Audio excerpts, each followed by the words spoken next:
streams appear to be coming online.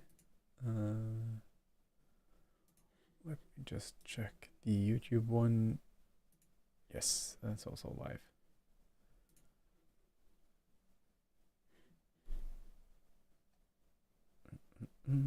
Just make sure I'm muted. There we go.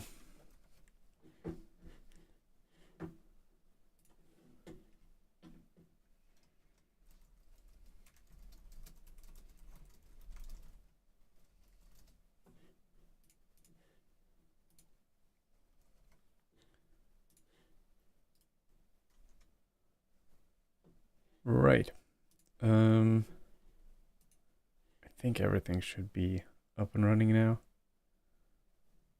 It's been quite a while since last time I've streamed, so I had to double check all my settings and all of that. But I think everything should be up and running now. And I think I have managed to get all my settings correct from when I recorded my NimConf talk. They were supposed to be in 1920 by 1080, and these screens are a bit bigger. So I had to tweak some stuff for that. Right.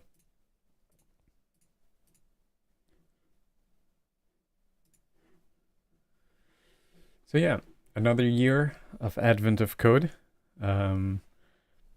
As usual, I'll try to be streaming these sort of in the evenings.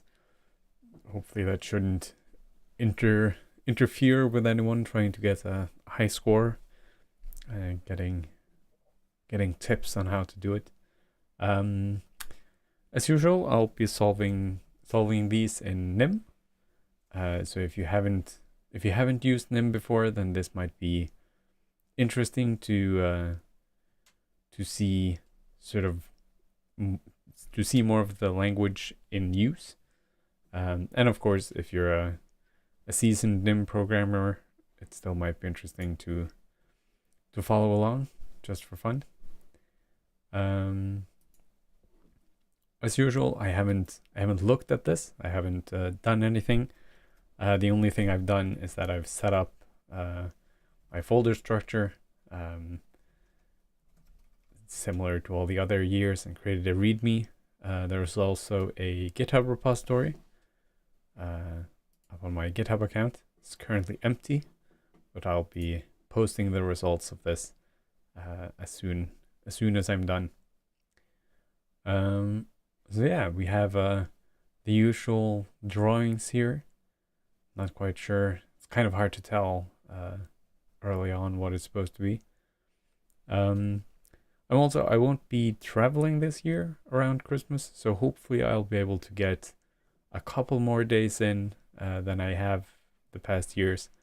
I looked at my YouTube page, and some of them I didn't get further than about a week in, but I'll try to go as far as time allows. Christmas is of course a busy time for all of us. So yeah, day 1, historian hysteria. The chief historian is always present for the big Christmas sleigh launch, but nobody has seen him in months. Last anyone heard, he was visiting locations that are historically significant to the North Pole. A group of senior historians has asked you to accompany them as they check the places they think he was most likely to visit. At each location, each location is checked, they will mark it on their list with a star. So, for those of you not familiar with Advent of Code, you get these nice prompts, and you're supposed to solve a little puzzle. You can do it in any language that you like, and you accrue these stars, which is sort of the scoring system. So they're always split in 2 parts. You have part 1, and then when we solve part 1, we will get a part 2. So you can get 1 star for the first one, and then a 2nd star for the second one. So yeah, 50 stars in total. They figure the chief historian must be in one of the first 50 places they'll look. So in order to save Christmas, you need to help them get 50 stars on their list before Santa takes off on December 25th. Collect stars by solving puzzles. Yeah, this is what I said. 2 puzzles will be made available on each day in the advent calendar. The second puzzle is unlocked when you complete the first. Each puzzle grants 1 star. Good luck. Typically, the first part is pretty easy, and then the second part is sort of, it builds on the first part, but if you've sort of done something easy or like cheated a little bit in the first part, you might not be able to optimize that for the second part. But yeah. You haven't even left yet, and the group of elvish senior historians has already hit a problem. Their list of locations to check is currently empty. Uh-oh. Eventually, someone decides that the best place to check first would be the chief historian's office. That's probably a good idea. Upon pouring into the office, everyone confirms that the chief historian is indeed nowhere to be found. Instead, the elves discover an assortment of notes and lists of historically significant locations. This seems to be the planning the chief historian was doing before he left. Perhaps these notes can be used to determine which locations to search. Throughout the chief's office, the historically significant locations are listed not by name, but by a unique number called the location ID. To make sure they don't miss anything, the historians split into 2 groups, each searching the office and trying to create their own complete list of location IDs. There's just one problem. By holding the 2 lists up side by side, which is our puzzle input, it quickly becomes clear that the lists aren't very similar. Maybe you can help. Maybe you can help the historians reconcile their lists. Okay.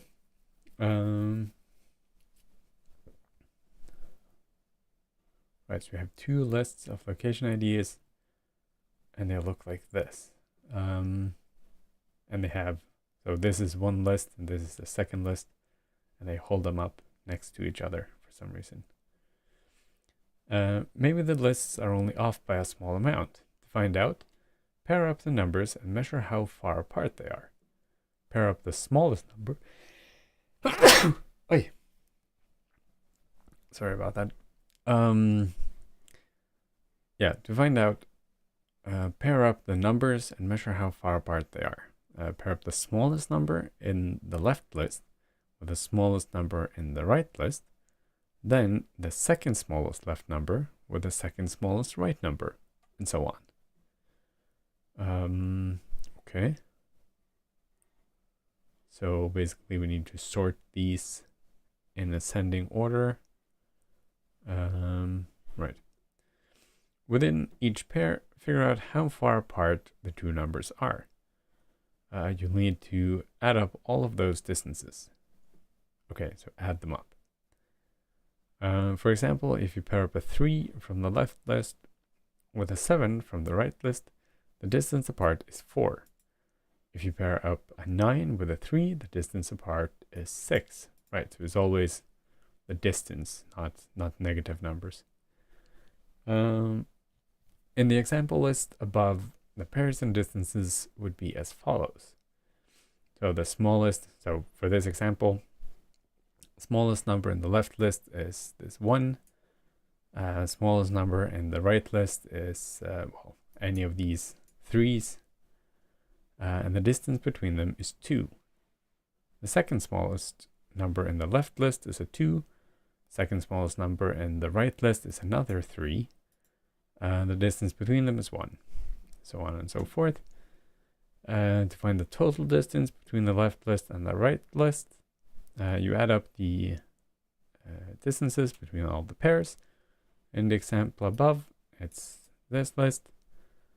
at a total distance of 11. Irrational left and right lists contain many location IDs, because this you can do by hand. What is the total distance between your lists? So if we have a look at our puzzle input, you can see this is quite a lot longer. So doing this one by hand would be pretty tedious. So we are going to store this in here.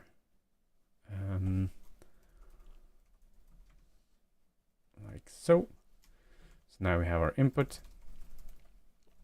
We can start on our part 1. Right, I already had Vim open here.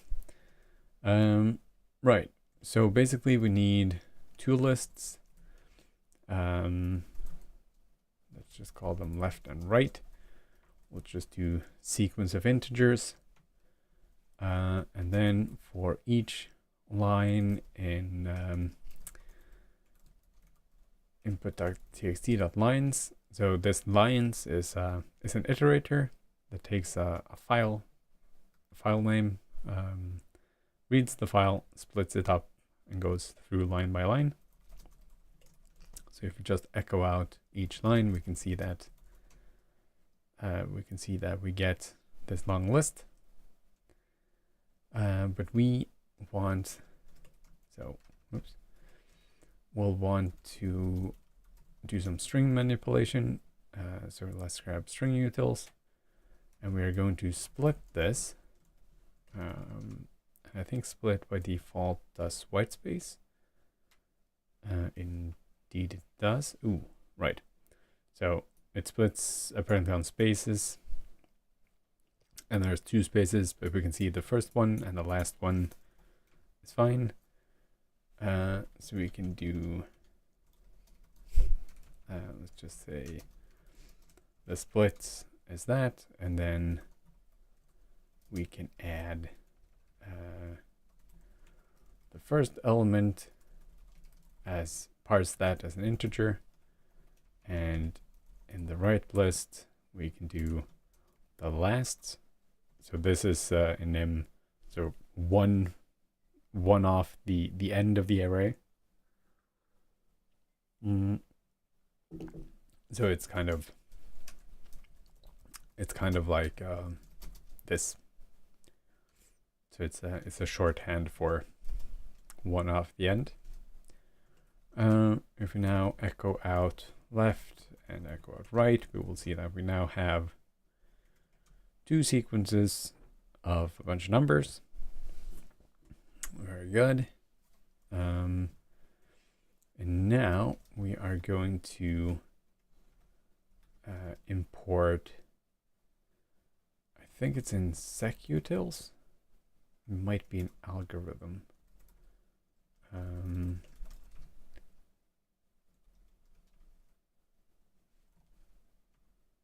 Right. Is that inline? Or is it an algorithm? I think algorithm is just search algorithms. Maybe not. Oh, it is an algorithm. Right. But sort, yeah, sort is sort of modifying it. Let's go grab the algorithm module instead. There we go. So now we know that this is the lowest one in this list, and this is the lowest one in this list. And we can actually, if we want, we can grab the example here from this page. So this way it's a bit easier to sort of verify that our code is doing the right thing. Oops. Right, so you can see 1 3 2 3. This looks right compared to this. And now we need to do distances. So total distance is 0 for I in left. Well, we want the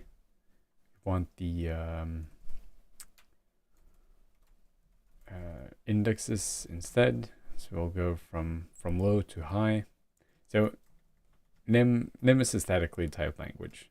So here we say that both the left and right is a sequence of integers. But for example here, we don't need to specify that split is a sequence of string, because line.split only ever returns a sequence of whatever type this was. So nim is able to infer, it has type inference, it's able to infer that split will only ever be a sequence of string. So we don't have to specify that. We also have both let and var. So basically var you can change, let you can't. We also have const, which is just a constant. And the difference between const and let is that const is compile time.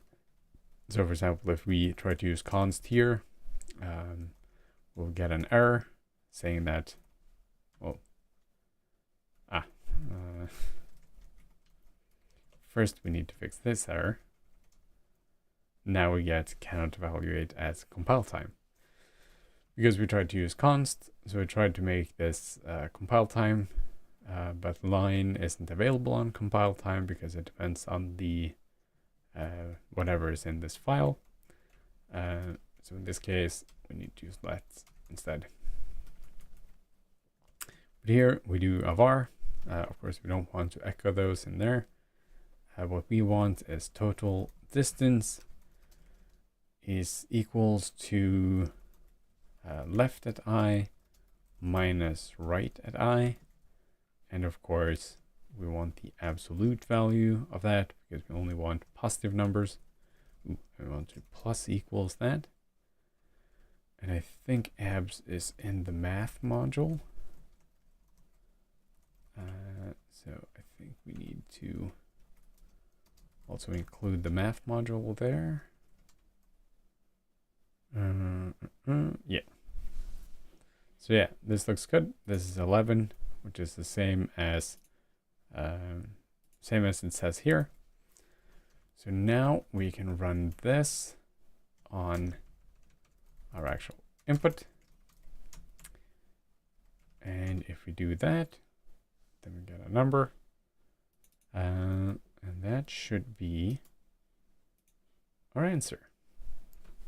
That's the right answer. You're 1 gold star closer to finding the chief historian. So let's carry on to part 2. Oh, bless you. Yeah, thanks. Just having a look at chat here. Yeah, that sneeze was bad.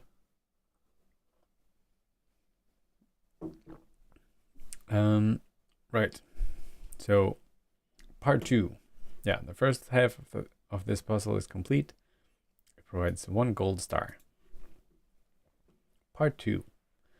Your analysis only confirmed what everyone feared. The 2 lists of location IDs are indeed very different. So they're, yeah, 2 million off. Or are they? The historians can't agree on which group made the mistakes or how to read most of the chief's handwriting. But in the commotion, you notice an interesting detail. A lot of location IDs appear in both lists. Maybe the other numbers aren't location IDs at all, but rather misinterpreted handwriting. This time, you'll need to figure out exactly how often each number from the left list appears in the right list. Calculate a total similarity score by adding up each number in the left list after multiplying it by the number of times that number appears in the right list.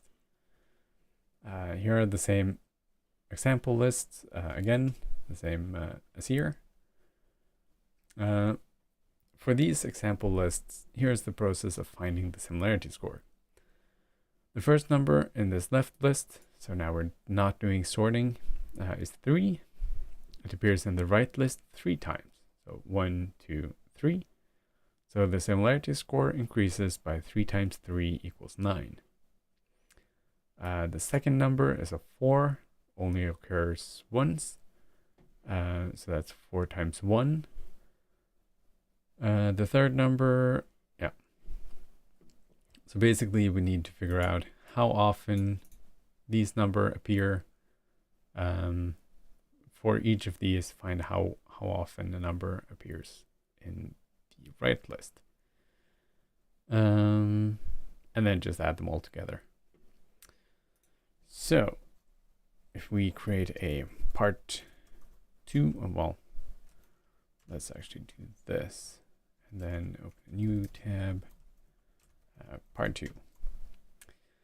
So I like to create them in 2 files. That way I can sort of, after the fact, track what I actually changed between the two. Could of course check it into Git and then check it out again. If we have a look at our input, we can see that these numbers are all in the sort of 5-digit range. So we keeping these in a sequence. So basically we need some kind of count table, or we need some kind of like, how many times does this number appear in this list that we can look up. And we could have done this with a sequence, but any number up until like 10,000 something doesn't appear. So it's quite a sparse set of data. So I think what we're gonna do is use a table, or specifically a count table. So this is going to be a count table of, well, we don't really have to parse them as integers. We could do strings directly, but let's not. So here I just say that this is a count table, and Nim is smart enough to realize that a default, so in Nim, when you give something a type, this variable will be 0, like all the memory backing this will be 0, just full of zeros. And Nim is smart enough that count table, or the standard library, is implemented smart enough that a count table with all the fields being 0 is an empty count table, which is pretty nice. So we can go through this again. For now, we're gonna ignore all of the left side. We are going to what's the syntax for these again?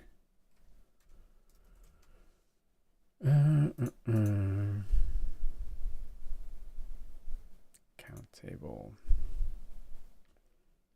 What is the, I guess add maybe? No. So we can look up with this syntax. How can we add something in here? Inc, right. So right, increase, split, so the last of the two numbers, parse int, of course. So after this, we will now have a table, a count table for the right hand side. So all the numbers in the tables. Oh, and of course course, we need stereoutils again because we're doing string manipulation with split and parseInt. Right. So here we can see we have one of this number, one of most of them, 16 of this one, 6 of this one. Right. So now we can go through this. This isn't super efficient. I guess we could do this and say that left is a sequence of integers.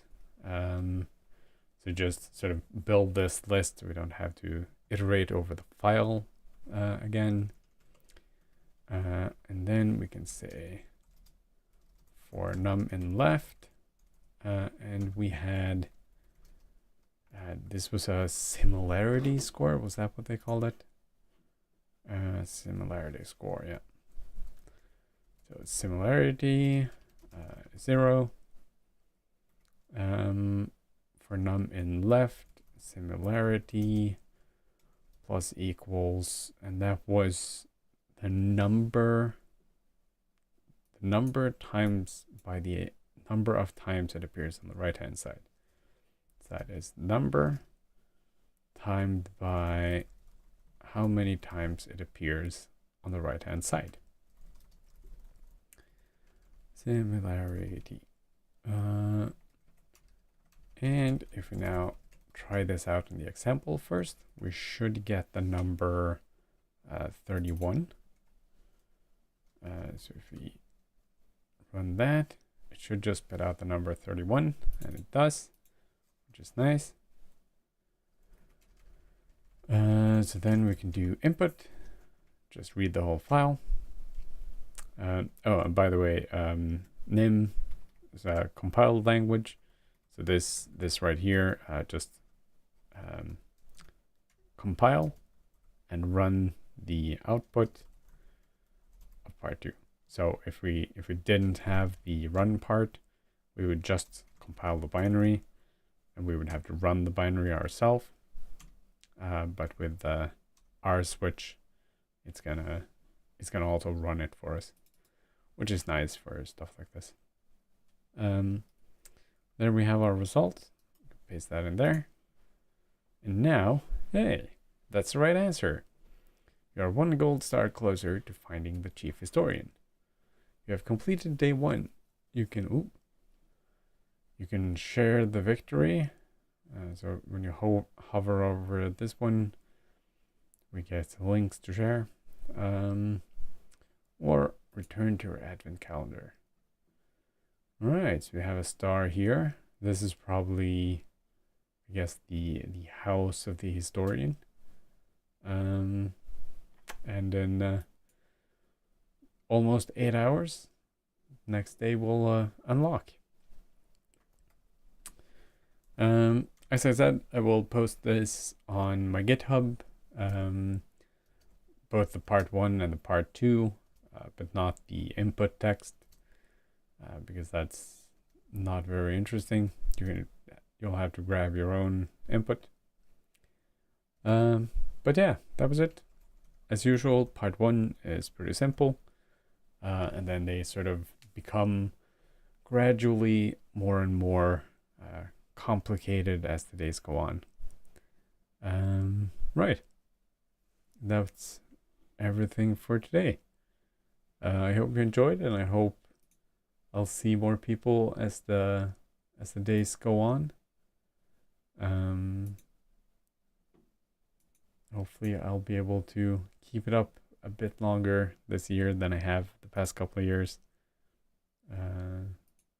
Yeah, that's it for me. Goodbye, and have a nice